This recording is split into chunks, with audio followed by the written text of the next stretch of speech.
Welcome to season 2 of Super Bytes with Suhani Singhal. This season is definitely very different from season 1. Just because of the global pandemic, we are required to film the videos at home. But that isn't stopping us from continuing to create content and spread the message of these amazing young women.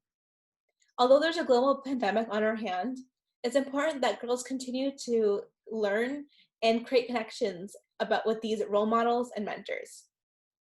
We have some really amazing guests for season 2, and I can't wait for you guys to watch these videos, so make sure to stay tuned. All right, now on to the video. Today, we have a very special guest who I think you're going to find to be a really amazing person. Our speaker came from very, very humble beginnings, but she was really able to make a name for herself. It was her drive, her passion, and her hard work that set her apart and led to her success. And what I really want you to hone in on in today's interview is that while you may be sitting there thinking that you don't have the great resources or the proper support, you should hear our speaker's story and how she was able to overcome these obstacles and show you that you can do it as well. Today's speaker, Sylvia Acevedo, is the CEO of Girl Scouts USA, the largest girl leadership organization in the world. She so famously redirected the focus of the organization from cookies to STEM, teaching girls relevant skills like coding, cybersecurity, robotics, and leadership. Ms. Acevedo's journey, however, was not an easy one. Growing up in poverty and as a double minority meant that Sylvia had to face and overcome many challenges. She majored in engineering at New Mexico State University and got her master's in industrial engineering at Stanford, where she was only one of a few Latina. She went on to hold many notable roles and work at various companies, including being a rocket scientist at Nasa JPL, systems engineer at IBM, founder and CEO of CommuniCard, presidential commissioner for Hispanic Educational Excellence during President Obama's second term, and now the astounding CEO of Girl Scouts USA. With her highly impressive and intensive STEM background, Sylvia has become a role model for girls nationwide as she brings along change and prompts girls to pursue STEM fields. Please welcome our speaker, the CEO of Girl Scouts USA, Sylvia Acevedo.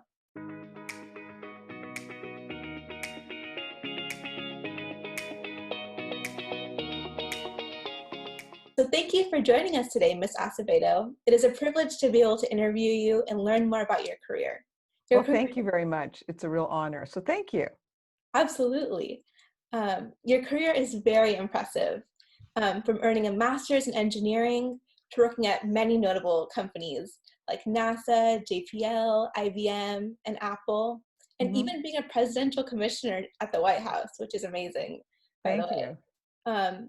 And now, as a CEO of Girl Scouts, you're such an inspiration and role model to so many girls, including myself. Thank you. And I think for many girls, it's very inspiring and motivational.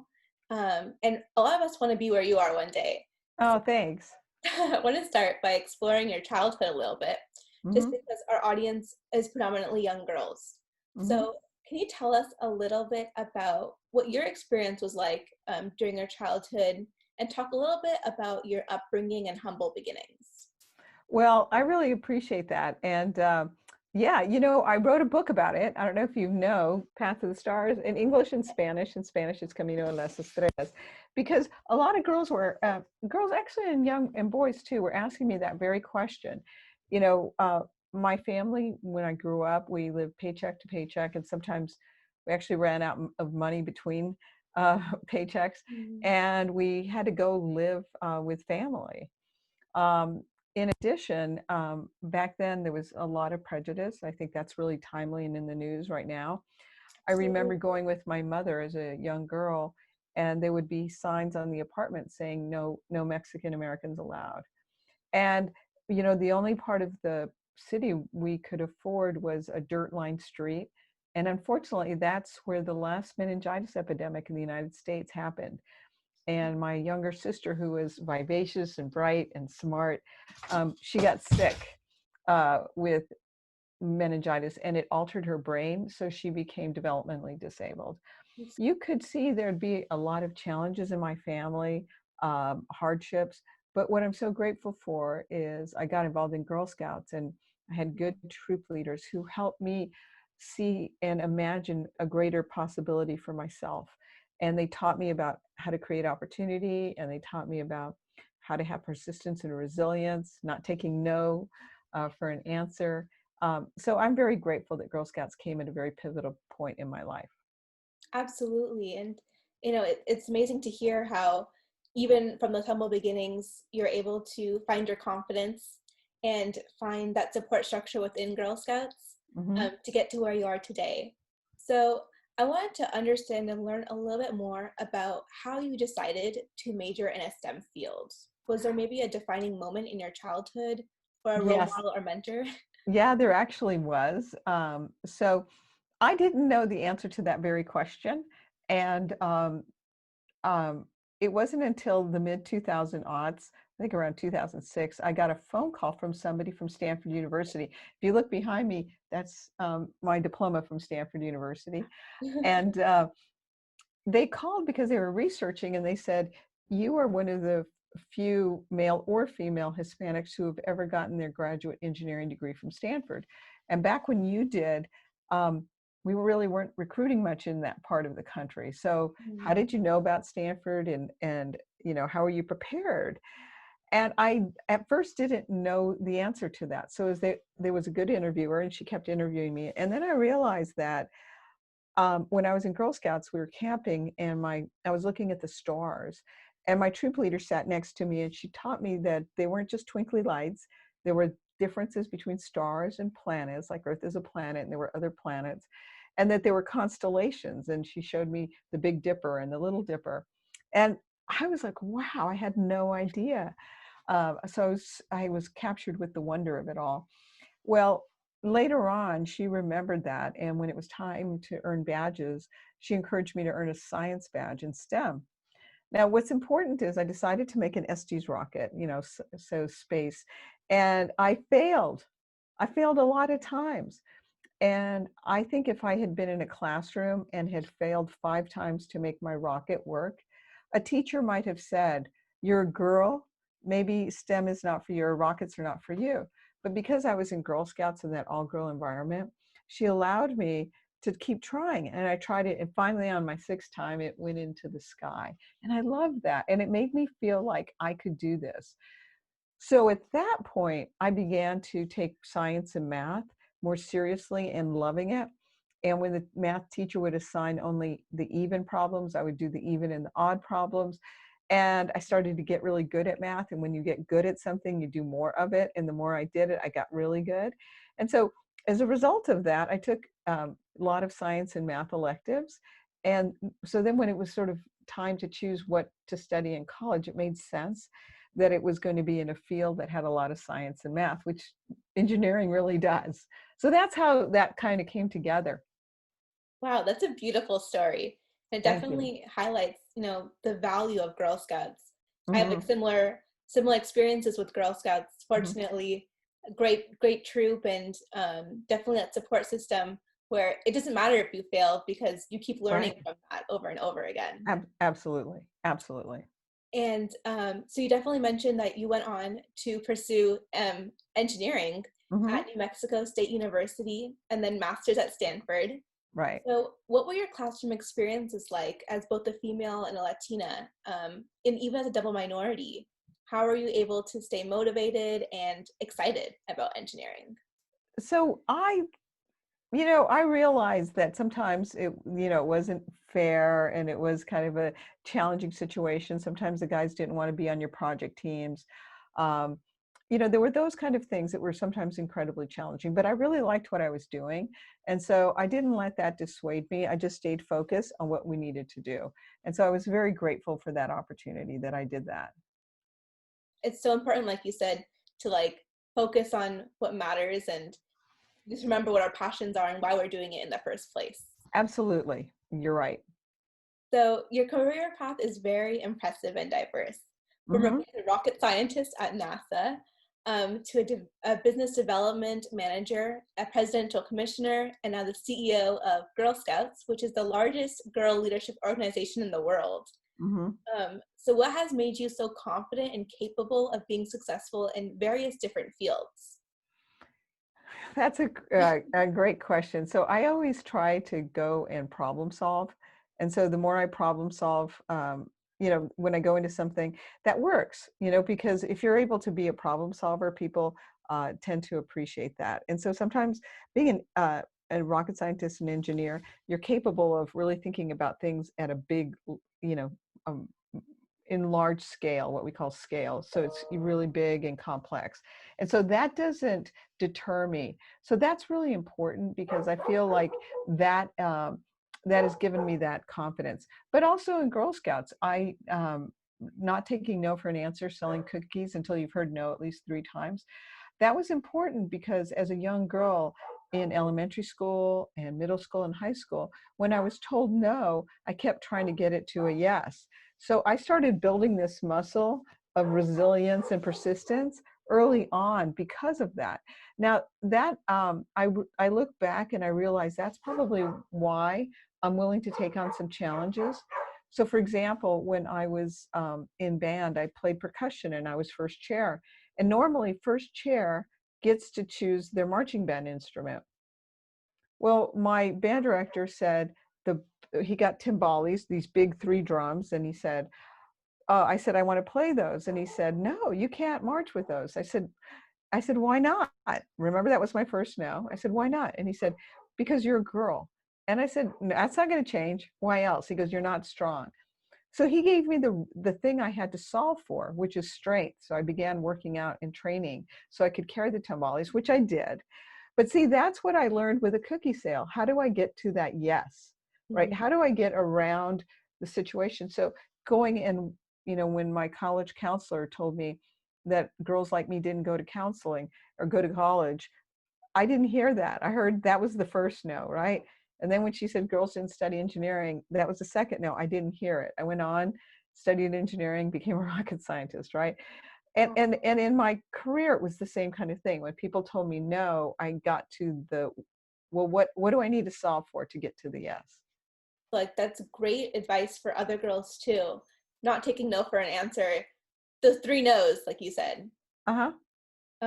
So also, I was curious, as you went on to go to the workforce, did you ever feel maybe out of place or misheard or even like not taken seriously Oh, during? many times. Oh my goodness, many times. So, when I worked at NASA's JPL, it really frustrated me, but they would always be checking my math. I would be like, look, math is my superpower, so don't be checking my math. So there was that. The other thing is being talked over or ignored, and you'd say something and then they wouldn't hear it, and then a guy would say it and they go, oh, John said that, that's the right thing. You're like, I just said that. Mhm. So there's a lot of that you have to really get over, and you have to be really persistent about if you're providing value, to let people know that you're providing value. Mhm. Absolutely. And you mentioned before your book, A Path to the Stars, and how you went from Girl Scouts to becoming a rocket scientist, and Uh-huh. how, with Girl Scouts, you're able to create opportunities for yourself to Right. pursue them. So today, what does Girl Scouts do to support girls who are interested in pursuing STEM? And how can girls take advantage of these experiences and opportunities that they're provided? Well, I'm so grateful because we have over 100 new STEM and outdoor badges in the last 3 years, and we're coming out with more. So there are things from robotics, cybersecurity, data analytics. There's just a lot of great, mechanical engineering. There's a lot of great badges that you can earn that really help you be prepared to the changes that are happening in the world. So I'm really grateful for that. We even have space science badges, which are some of my favorites. So we're really providing those skills so that girls will not just be users of technology, but the creators and the inventors and the designers. That kind of leads on to like my next question of what do you think is the key challenge which women are facing today, and how do you think that Girl Scouts can help solve that problem? A lot of that has to do with technology, because technology is basically rewriting the world algorithm by algorithm, computer line by computer line. And many times we're not included. So, for example, what might happen is, well, there's some really bad examples with Google and Apple Photos. When they first came out, people who had dark skin were, they have they have a feature which is this you, is this you, is this you? They were compared, people with incredibly dark skin were compared to primates. I mean, that was incredibly awful. There was a lot of outcry on that when that happened at Google, and then it happened at Apple too. So they fixed that, but that gives you an example that if you're not in the room when those things are happening, you get overlooked. So a lot of technology has been designed without a lot of women in the room. And unfortunately, when we're not in the room, concerns that are important to us, like our safety, our security, how people can track and stalk us online, all the bullying that happens, all those things. We probably, if we'd been in the room, been more women designing that, might have put some additional features in that now we have to go back and fix those. You've done so much for Girl Scouts. Thank you. Definitely, I know, like you say, from cookies to STEM. Right. And you've gotten so many accomplishments as well as a result. Just for example, to name a few, Forbes Top 50 Women in Tech in 2018, Yeah. Crane's 2019 Most Notable Women in Tech, and Cybersecurity Woman of the Year in 2018. So how does it feel to be recognized for all the contributions that you have made? Well, I really appreciate that. Thank you for that. I've always tried to make a difference. And one of the reasons I titled my book Path to the Stars is I wanted to create a path, but now I want it to be a highway behind me. I don't want it just to be a path. I want it to be a highway, because I want so many more girls to have these skills and these opportunities. I love that metaphor. It's Well, beautiful. thank you. Thank you. So, with all these accomplishments, how do you use your status to provide you with a platform where you can spread positive and important messages to other girls? Well, so for example, I'm talking to you. I make sure that I make time to have connections with girls. So even though we're in this virtual world, just in the last 2 weeks alone, I've probably had virtual campouts, virtual meetings, Zoom meetings with at least 3,000 girls. So I really like that. Tomorrow I'm doing a big virtual campout. So I'm grateful to do that, and I think it's just so important. And I think that's why the book Path to the Stars was so important, because I wanted to make sure I was inspiring as many girls as possible. Definitely. And, now I'd like to play a quick fun game, if that's okay with Okay, you. sure. I want to learn a little bit more about you and learn Uh-huh. about who is Sylvia.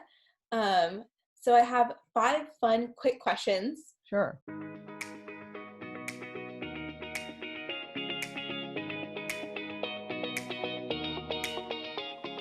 First question is, what is your favorite Girl Scout cookie? That one's easy. Thin Mint. Yes, we love Thin Mints. I know, That's we my do. favorite too. Yeah. What is something on your bucket list that you want to do? On my bucket list, I really want to, it's kind of an outdoor thing still. I want I want to go to Northern Europe in the winter, which I don't like the cold, Mhm. but I want to see the stars at night because they're supposed to be amazingly clear. So I want to go see those. So that's one big thing on my bucket list. And I think I have another book in me, because I want to continue to inspire girls and actually young boys. I have a lot of young boys who love my book too. So I want to continue to inspire them. Well, I'd love to read it if you have another book coming out. Oh, you bet. What is your favorite movie? I have a lot of favorite movies. I'm a real rom-com. So right now, I probably say Crazy Rich Asians is one of my favorite movies. I love that movie. It makes me laugh and makes me feel good. That is a really good movie. I loved it as well. And the representation too is super important. Yes. If you had one superpower, what would it be and why? I had one superpower. Well, when I was growing up, and was math. Math was my superpower. Now, I guess if I had a superpower, I'd really like to inspire, uh, you know, kids like yourself, youth like yourself, to really believe in themselves because you have limitless potential. And so that's what I would inspire you to do. Wow, I love that so much. I would love that superpower. My last question for you is, Sure. what is your favorite Girl Scout badge? Right now, it's probably the Brownie Space Science badge and the ambassadors, senior ambassadors ones in space science. One, so for the Brownie, because it's my story, it's like you have to name planets and constellations, and stars. So it harkens to my, but also the older girl badge for space is, it does two things. One, you have to name important women in space who have done, who have been trailblazers. But the other thing is you really have to think about the vastness of the universe, and you have to wonder. And that tremendous sense of possibility is so important. It's just so important. And so that's probably my favorite badges right now. Great. Well, thank you so much for playing our game. You Definitely learned bet. more about you. I have one final question for you. Um, Okay. so for all those girls who are sitting and watching this video, what would be your biggest piece of advice to them? For those girls who might be interested in pursuing a field in STEM today, or even for those girls who aren't really sure what they want to do at this time? So for those of you who aren't sure, what I would say is, even though you might not like it, really do science and math. Get that under your belt, algebra, calculus, all those things, because it opens up opportunities. Later on, you may not use it, but at least get you qualified to do some other things. So that, I think, is really important. Um, the other thing is decide what you want to do, and then just make that decision and look at yourself and say, do I want to do this? And the first person you have to convince is yourself, because once you've convinced yourself, you can convince anybody. And that's so important. And a lot of times as young women, we look for external validation when we have to first decide for ourselves. And then when you decide for yourself, move out world. Thank you so much for your time today. I really think that this is going to help so many other girls. Just seeing Mhm. your story and also the amazing advice that you're giving and spreading is just wonderful. Well, thank you very much. And I'm so grateful that you're in Girl Scouts. And, I know you've got a bright future ahead of you. Thank you. I really hope you enjoyed that video. Don't forget to like and subscribe for more content and to comment down below, who would you like to see us interview next? Don't forget to check out www.thousandbitsofhope.org for more videos and content. See you next time.